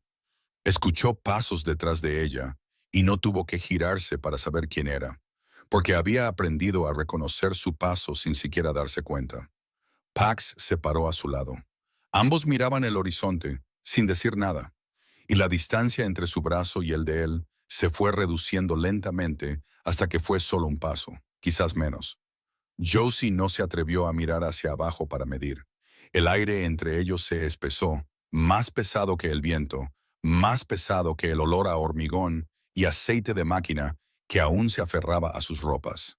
Y Josie sintió la atracción tan claramente como la gravedad. Una fuerza sin nombre que tiraba de él hacia ella a través de ese paso de espacio, inclinándola hacia él, incluso mientras su mente gritaba todas las razones para quedarse quieta. Pensó en Theo dormido con el inhalador junto a su almohada. Pensó en Margot acurrucada como un pequeño gato. Pensó en las 3 puertas de acero con cerraduras codificadas al final del pasillo del almacén y en los camiones que llegaban a las 2 de la mañana. Pensó en todo eso y dio un paso atrás. Solo un paso, pero reabrió un espacio que un segundo antes casi había dejado de existir. Pax no la miró, sus ojos todavía en el horizonte, pero Josie vio su mandíbula tensarse y luego relajarse. Y cuando habló, su voz era más suave que el viento. Es la decisión correcta. 4 palabras, calmas, correctas. Pero Josie se quedó allí, observando su perfil bajo el brillo de la ciudad, y vio que sus ojos decían lo contrario. Decían que no quería que ella retrocediera, que su retirada era correcta, y él la odiaba. Odiaba la distancia que creaba. Y nunca lo admitiría en voz alta, porque él era Paxton Kensington, y admitir cualquier cosa significaba darle a alguien poder sobre él. Y eso era algo que nunca hacía. Josie se dio la vuelta y abandonó el balcón. Atravesó la puerta de cristal para volver adentro. Y su corazón latía tan fuerte que podía oírlo en sus oídos, en su garganta, en su pecho, en todas partes. Y supo, con la claridad despiadada de alguien que ya no podía mentirse a sí misma, que se estaba enamorando del hombre más peligroso que había conocido. Y su paso atrás en el balcón esa noche no fue porque no quisiera acercarse. Fue porque lo deseaba demasiado. Y esa profundidad de deseo era lo que la asustaba más que cualquier puerta de acero codificada. Sucedió un sábado por la tarde normal. Normal de una manera que se sentía casi cruel. Josie estaba en la cocina preparando el almuerzo. Martha estaba sentada en el sillón junto a la ventana tejiendo, mientras Theo y Margot jugaban en el pequeño patio frente al apartamento. Un trozo de hormigón agrietado donde alguien había colocado un viejo columpio de plástico. Y los dos pequeños lo trataban como su paraíso privado. Margot empujaba el columpio para Theo, y a través de la ventana de la cocina, Josie vio a su hijo reír. La risa era ronca porque sus pulmones nunca le permitían reír demasiado fuerte, pero la sonrisa era tan amplia como podía ser. Y esa fue la última imagen que vio antes de que el mundo se derrumbara. Volvió a la estufa durante exactamente 3 minutos para remover la salsa de pasta. Y cuando volvió a mirar, el columpio se movía vacío. Margot estaba sola en medio del patio, con el rostro pálido, los brazos colgando a los lados. Su boca estaba abierta, pero no salía ningún sonido, como si estuviera gritando dentro de un sueño con el volumen apagado. Josie salió corriendo, y cuando cayó de rodillas, agarró los hombros de Margot y le exigió dónde estaba su hermano. La niña finalmente emitió un sonido. No palabras, sino un grito crudo arrancado del fondo de su vientre. Y dentro de ese grito, Josie captó 3 palabras rotas. El hombre se llevó a Theo. Josie nunca olvidaría el siguiente momento. El momento en que todo su cuerpo se congeló por dentro, como si alguien hubiera vertido nitrógeno líquido en sus venas. Luego se derritió en el pánico más puro que jamás había conocido. De repente, Martha estaba en el patio, sosteniendo a Margot con fuerza mientras marcaba el 911 con manos que temblaban tanto que pulsó el número equivocado 2 veces. Su voz se ahogaba mientras le decía al operador que un hombre había recogido a un niño de 4 años, lo había metido en un coche y se había ido. Josie supo que era Bryce antes de que Margot siquiera lo describiera, porque no había nadie más lo suficientemente desesperado y estúpido como para secuestrar a su propio hijo después de que una orden de custodia federal le hubiera quitado todos los derechos hacía más de 3 años. Después de que huyera y nunca se molestara en presentarse a una sola audiencia. Y lo que había hecho ahora no era una disputa de custodia, era secuestro de menores según la ley federal, un cargo lo suficientemente grave como para acarrear décadas de prisión. Pero Josie no estaba pensando en la ley en ese momento. No estaba pensando en cargos ni en tribunales. Estaba pensando en Theo, su hijo, el bebé que nació 3 meses antes de tiempo, que una vez yació dentro de una incubadora con un tubo de respiración más pequeño que su dedo meñique. El niño con pulmones débiles que no podía correr rápido. El niño que llevaba un inhalador para el asma a todas partes. Y ese inhalador estaba en el asiento del columpio afuera, porque Theo no había tenido tiempo de cogerlo antes de que se lo llevaran. Y Josie imaginó a su hijo luchando por respirar en un coche con un hombre borracho que no sabría qué hacer cuando llegara el jadeo. Y la imagen casi la hizo colapsar allí mismo, en el hormigón. Pero no colapsó. Sacó su teléfono con manos que temblaban tanto que tuvo que usar ambos pulgares para pulsar el contacto correcto. Y llamó a Pax. Sonó 2 veces y él contestó. Y Josie escuchó su propia voz a través de la línea. Una voz que no reconoció porque sonaba delgada, quebrada y lo suficientemente desesperada como para hacerla odiarla. Pero no tenía tiempo para odiar nada ahora. Por favor, susurró. Mi hijo. 2 palabras. Mi hijo. Y escuchó silencio al otro lado. No el silencio de alguien que piensa, sino el silencio de alguien que ya había decidido antes de que terminara su frase. Luego un clic, y Pax terminó la llamada sin decir una sola palabra. Josie miró la pantalla oscura y por primera vez en su vida puso la vida entera de su hijo en manos de un hombre. Y ese hombre era el que el mundo llamaba un monstruo. Las siguientes 2 horas fueron las 2 horas más largas de la vida de Josephine Calloway, más largas que 20 horas de parto prematuro, más largas que 3 meses mirando a sus bebés a través del cristal de la incubadora, más largas que todas las noches de insomnio contando el dinero del alquiler juntas. Se sentó en el suelo de la cocina sosteniendo a Margot, y Margot se aferró a ella con sus pequeños brazos tan apretados que dejaron marcas rojas en la piel de su madre. Y las dos no hablaron. Solo se sentaron allí, respirando, esperando. Y con cada minuto que pasaba, Josie moría un poco. Entonces sonó el timbre. Josie abrió la puerta y Héctor Vance estaba allí, con su familiar abrigo negro, su rostro inexpresivo como siempre. Pero sobre su hombro izquierdo, con la cabeza apoyada en el cuello de Héctor, estaba Theo, profundamente dormido. Sus pequeños brazos rodeaban holgadamente el cuello del gran hombre. Y el niño no estaba herido. Ni un rasguño. Solo rastros secos de lágrimas en sus mejillas, su respiración todavía un poco pesada, pero estable. Josie extendió los brazos hacia su hijo, y cuando el peso cálido y familiar de Theo pasó del hombro de Héctor a sus brazos, sus piernas cedieron y se hundió en el umbral, acunando a su hijo contra su pecho, su rostro enterrado en su cabello. Y lloró sin sonido, su cuerpo temblando, pero sin hacer ruido porque no quería despertarlo. Héctor se quedó allí un momento.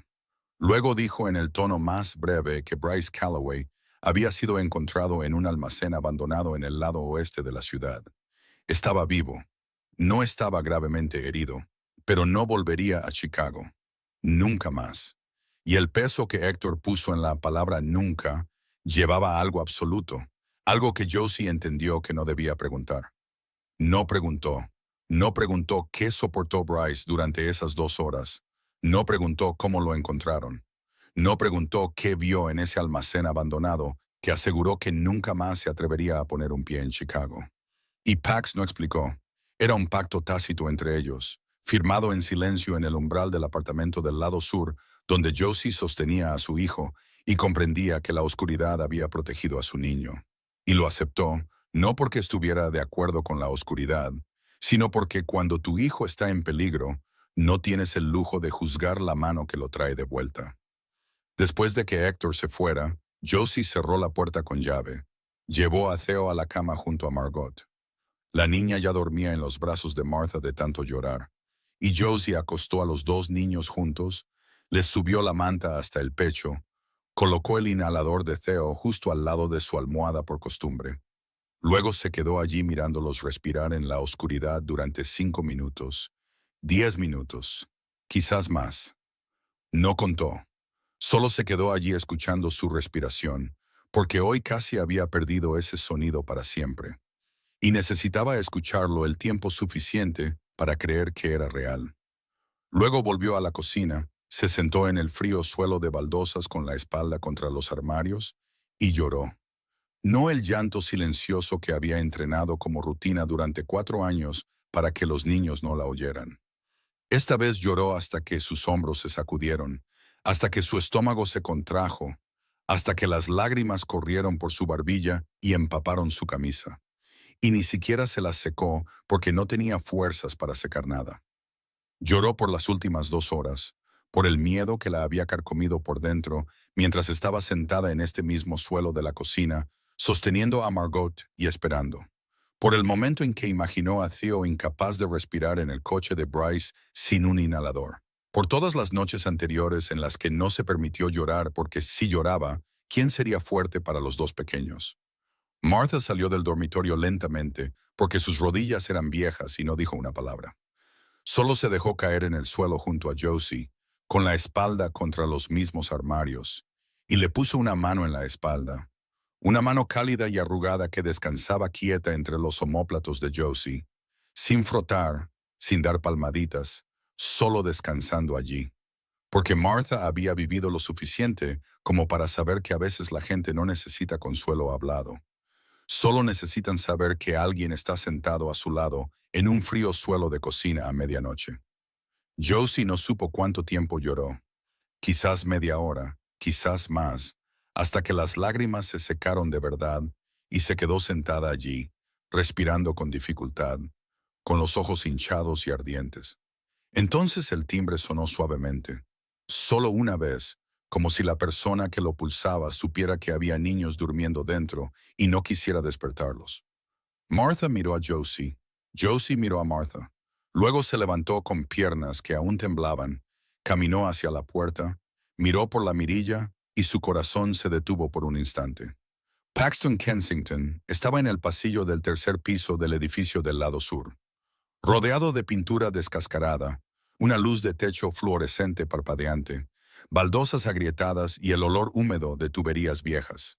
Y estaba allí, con un traje de 3 piezas de color carbón, la corbata todavía apretada, los zapatos todavía pulidos.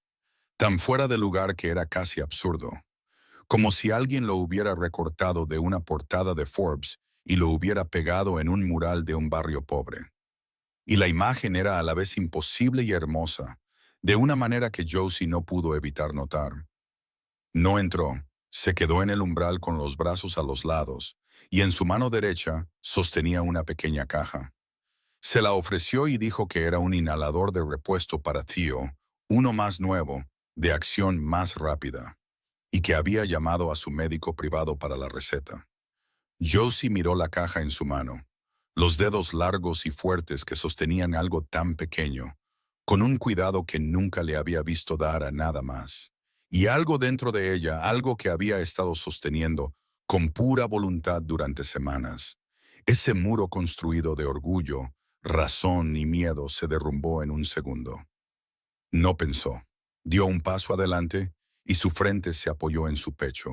Y lloró de nuevo, aunque pensaba que se había vaciado en el suelo de la cocina. Pero resultó que hay diferentes tipos de lágrimas. Las lágrimas del suelo de la cocina eran de miedo. Estas eran otra cosa, porque por primera vez alguien estaba en su puerta a medianoche, no para exigir dinero o golpear la madera con el puño, sino para traerle medicina a su hijo. Pax se puso rígido, todo su cuerpo se bloqueó como si alguien hubiera vertido hormigón en su columna vertebral, y Josie lo sintió a través de su frente contra su pecho.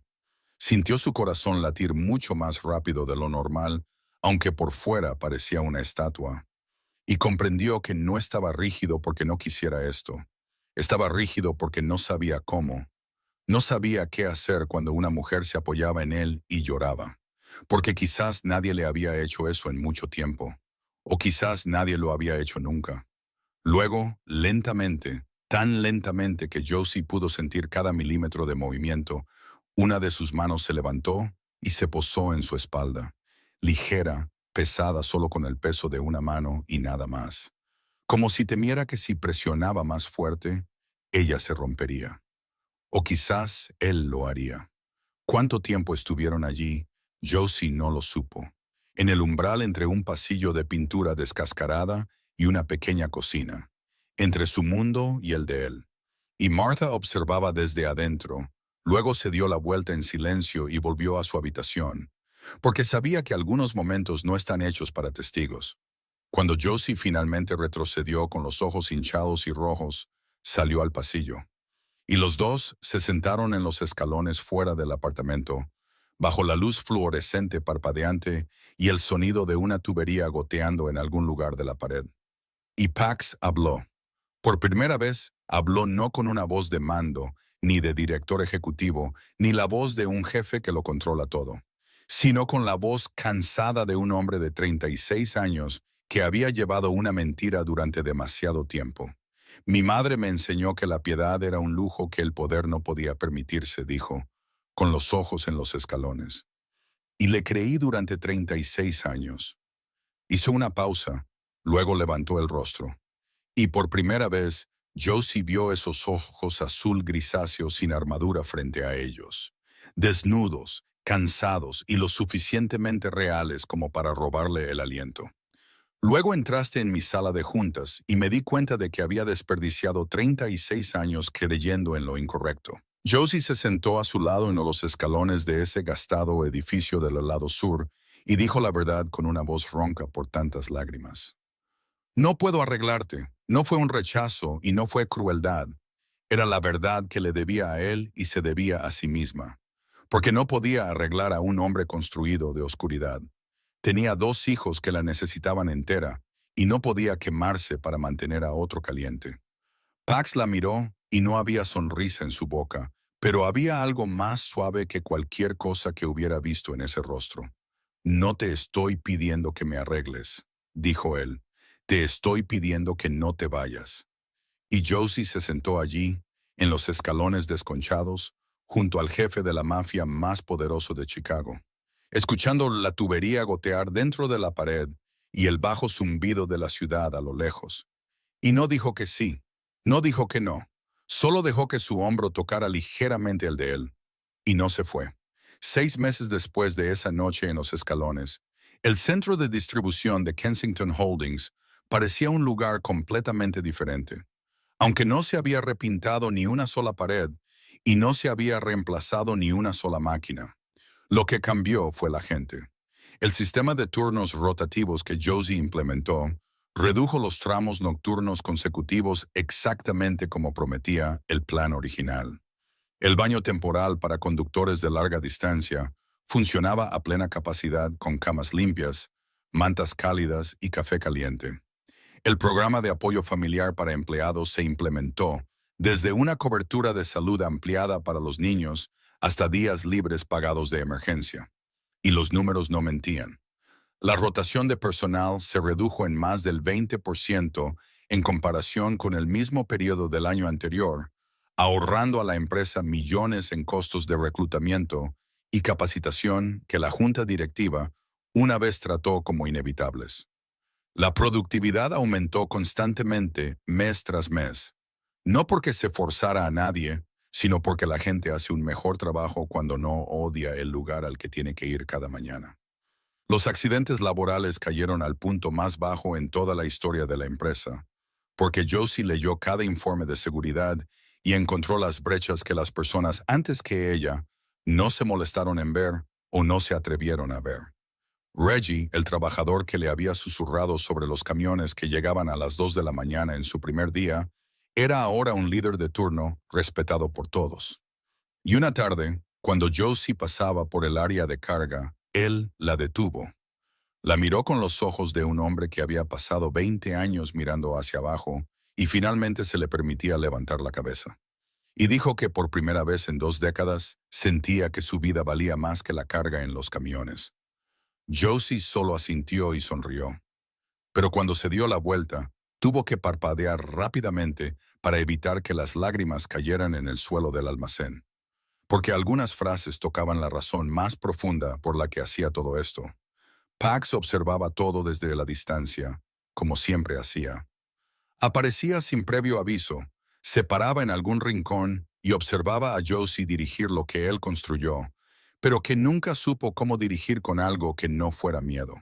Y poco a poco, comenzó a tomar decisiones que habrían sido impensables 6 meses antes. Se reunió con sus abogados privados para trazar un plan para separar la operación legítima de Kensington Holdings de la red del inframundo. Un proceso complejo y peligroso que requería cortar hilo por hilo lo que 3 generaciones habían trenzado juntas. Pero Pax comenzó con la pieza más simple.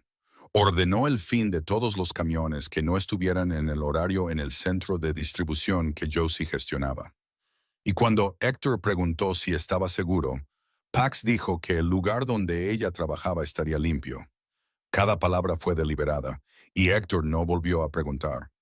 Los rumores del cambio llegaron a Lake Forest más rápido que el viento. Orla Kensington, de 65 años, con su cabello platino corto y afilado, vivía sola en la finca familiar con vistas al lago Michigan. La mujer que construyó los cimientos de este imperio junto a su difunto esposo y siguió controlándolo desde detrás de la cortina después de su muerte. Y su hijo tomó el trono. La madre que le enseñó a Pax todo lo que sabía sobre el poder, incluida la lección de que la piedad era un lujo que un gobernante nunca podía permitirse. Convocó a Pax un domingo por la noche, y cuando él entró en la sala de estar con un techo de 20 pies de altura y un fuego ardiendo, Orla estaba sentada en su familiar sillón junto a la ventana, mirando el oscuro césped que descendía hasta el lago. No se giró cuando su hijo entró, y dijo que había oído hablar de los cambios en el centro de distribución, del plan de separación, de la chica del lado sur, y dijo que la chica lo estaba debilitando, que la familia Kensington no sobrevivió 3 generaciones a base de amabilidad, que su padre murió para proteger lo que construyeron, y ahora Pax lo estaba desmantelando por una madre soltera con ojos bonitos. Su voz no era de enojo, era más fría que el enojo. La frialdad de alguien que eliminó la emoción hace mucho tiempo y llamó a esa ausencia fuerza. Pax se paró en medio de la sala de estar.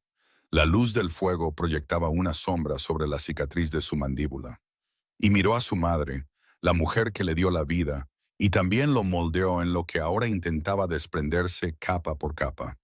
Y por primera vez en 36 años, Paxton Kensington no inclinó la cabeza ante Orla Kensington. No levantó la voz, en absoluto, porque era su hijo y había aprendido que cuanto más suave es la voz, mayor es el poder. pero habló directamente a sus ojos, con una firmeza como el acero forjado. Tú lo llamas debilidad. Hizo una pausa, y en esa pausa, Josie estaba en el lado sur dando de cenar a Theo y Margot, sin saber que a 30 millas de distancia un hombre estaba frente a su madre luchando por ella. Yo lo llamo la única razón por la que vale la pena construir todo esto. Orla miró fijamente a su hijo, y en esos viejos ojos afilados como el hielo, algo se movió. No acuerdo. Todavía no, pero quizás asombro. O quizás el vago recuerdo de un tiempo muy lejano en el que ella también creía en algo suave, antes de que la vida le enseñara que la suavidad significaba la muerte. Y Pax vio ese recuerdo encenderse y oscurecerse de nuevo en su mirada. Pero no necesitaba su aprobación, solo necesitaba que ella supiera que él había elegido. Y ningún poder, ni siquiera el poder de la mujer que lo dio a luz, cambiaría eso. Un año después de la noche en que Pax se enfrentó a su madre en Lake Forest, Kensington Holdings registró beneficios récord de su negocio legítimo. Superó todas las previsiones de los mercados financieros y demostró a toda la industria logística que un imperio puede mantenerse sin usar la oscuridad como cimiento. La ceremonia de revisión anual se celebró en el auditorio más grande de Chicago. Miles de empleados de todos los centros de distribución del Medio Oeste llenaban las filas de asientos. Y cuando Paxton Kensington subió al escenario bajo las luces brillantes y los aplausos atronadores, no se parecía al jefe que Josie conoció en la acera de la Avenida Michigan un año atrás. Seguía siendo alto. La tenue cicatriz todavía marcaba su mandíbula. Todavía tenía esos ojos azul grisáceo que podían silenciar una habitación. Pero algo había cambiado en el borde más externo de ese rostro. La dureza no había desaparecido, no del todo, pero se había suavizado lo suficiente como para que cualquiera que prestara atención pudiera verlo. Se paró frente al micrófono sin notas, sin un guión preparado, y habló con esa misma voz grave. Solo que ahora llevaba el peso de un hombre que hablaba desde la experiencia vivida en lugar de la teoría. Dijo que el éxito no se construye con miedo ni con algoritmos de maximización de beneficios. Que durante 3 generaciones de su familia creyó que el poder lo era todo. Pero el último año demostró que el poder sin el corazón de la gente no es más que una cáscara vacía esperando colapsar. Que cada cifra récord celebrada hoy no provino de forzar a la gente a hacer más. Provino de hacer que la gente quisiera quedarse porque sentían que importaban, dijo. El verdadero éxito lo construyen personas que eligen preocuparse por los demás. Y esa frase resonó en el auditorio, luego cayó en un instante de silencio antes de que los aplausos estallaran como un trueno. Pax miró hacia la primera fila y Josie estaba sentada allí, con ropa nueva que no provenía de una tienda de segunda mano. Y a su lado estaban Theo, Margot y Flynn, 3 niños sentados juntos en los asientos de terciopelo rojo.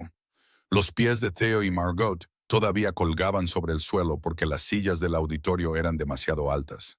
Y Margot se inclinó para enderezar las gafas de Theo porque estaban torcidas, con la naturalidad de una hermana mayor que había cuidado de su hermano desde que ambos yacían en incubadoras.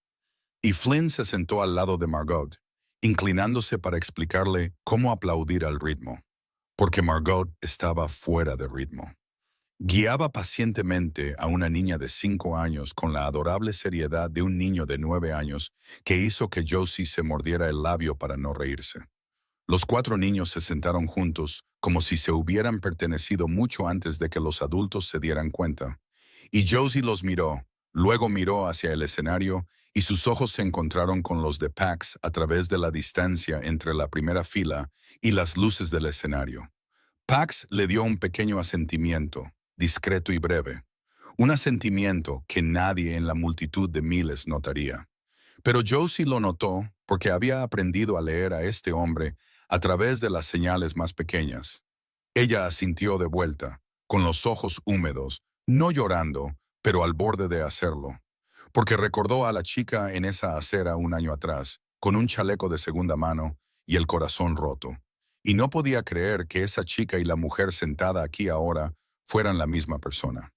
Esa noche no hubo restaurante en la azotea ni vino caro. Esa noche hubo pasta. El nuevo apartamento era más grande y luminoso que el antiguo estudio del lado sur, en un barrio más seguro. Josie sabía que Pax lo había arreglado discretamente, pero nunca lo reclamó como suyo, y ella nunca preguntó por qué habían aprendido a dar y recibir sin etiquetarlo. Y en ese apartamento, Josie hizo pasta con salsa de tomate para Martha y los 3 niños. Flynn se quedó a cenar y se rió. Realmente se rió. No la sonrisa educada y demasiado adulta que Josie vio la primera vez en la oficina de Pax, sino una risa que brotó de él cuando Margot se manchó la punta de la nariz con salsa de tomate y luego entrecerró los ojos tratando de verla a través de sus gruesas lentes, haciendo una cara tan divertida que incluso Theo se rió mientras tosía ligeramente. Y Flynn se rió, y Martha se rió, y la pequeña cocina tembló con la risa de 3 niños y una anciana. Pax llegó tarde, se quedó en la puerta, todavía con su traje, todavía con esos ojos azul grisáceo, pero se quedó allí mirando hacia adentro, mirando a 3 niños alrededor de la mesa con salsa de tomate en sus caras, mirando a Martha, levantando un paño para limpiar la nariz de Margot, mirando a Josie junto a la estufa con un delantal y una cuchara de madera en la mano, y en su rostro estaba la expresión de un hombre parado frente a algo que ninguno de sus imperios podía comprar. Martha levantó la vista, lo vio allí y habló con una voz sin reverencia por jefes, multimillonarios o títulos. Porque Martha tenía 68 años y había vivido lo suficiente como para no temer a nadie. Entra antes de que se enfríe. Y Paxton Kensington, el hombre que todo Chicago una vez temió, el hombre que construyó un imperio sobre sangre y miedo, el hombre cuya propia madre le enseñó que la piedad era un lujo, cruzó el umbral de un pequeño apartamento como un hombre común al que, por primera vez en su vida, se le permitía volver a casa. Semanas después, en una tarde de fin de semana, Josie caminaba por el mismo tramo de la avenida Michigan donde todo comenzó. Su mano izquierda sostenía la de Margot, su mano derecha la de Theo. El niño caminaba con más firmeza que un año atrás, aunque todavía llevaba su inhalador en una pequeña mochila. Y Pax caminaba a su lado con Flynn sobre sus hombros, porque el niño se quejó de que le dolían las piernas. Aunque Josie sospechaba que solo quería que su padre lo llevara, y Pax sospechaba que le gustaba llevar a su hijo más de lo que jamás pensó. El viento del lago Michigan barría la avenida. Todavía frío, todavía con ese mordisco de los grandes lagos. Pero ya no cortaba a Josie porque llevaba un abrigo cálido, y a su lado había manos que sostenían las suyas, y delante de ella había un camino que ya no tenía que recorrer sola. Recordó a la chica que estuvo aquí hace un año con un portadocumentos gastado bajo el brazo. El alquiler con 14 días de retraso. Un inhalador que necesitaba comprar para su hijo y no tenía suficiente dinero. Y el sonido de pasos detrás de ella que lo cambió todo. La vida no es magia. Pax seguía siendo un hombre con oscuridad adherida. La cicatriz en su mandíbula seguía allí como un recordatorio de un pasado que no se puede borrar. Y el camino por delante todavía tenía giros que ninguno de los dos podía ver aún.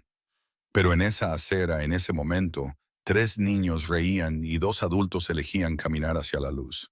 Y a veces eso es suficiente. La historia de Josie y Pax no es solo una historia de amor entre una madre soltera y un jefe poderoso. Es un recordatorio de que detrás de cada vacío en un currículum hay un ser humano que lleva algo más pesado que cualquier trabajo. Que la amabilidad no es debilidad. Es la forma más rara de coraje. Que a veces todo lo que alguien necesita para cambiar su vida entera es que una persona crea que merece una oportunidad. Si esta historia tocó tu corazón, por favor, dale me gusta y comparte este video con alguien que creas que necesita escucharlo hoy. Y si aún no te has suscrito a nuestro canal, suscríbete ahora para que historias significativas como esta puedan llegar a ti todos los días. Queremos saber de ti. ¿Cómo te hizo sentir esta historia? ¿Te recordó a alguien de la vida real? ¿Qué momento te conmovió más? Escríbelo en los comentarios, porque leemos cada línea. Y cada vez que compartes desde el corazón, es la mayor motivación para seguir contando historias como esta. Le deseo a todos los que ven este video buena salud, una vida alegre y días de paz. Gracias por quedarte con nosotros hasta el último minuto. Adiós y nos vemos en el próximo video.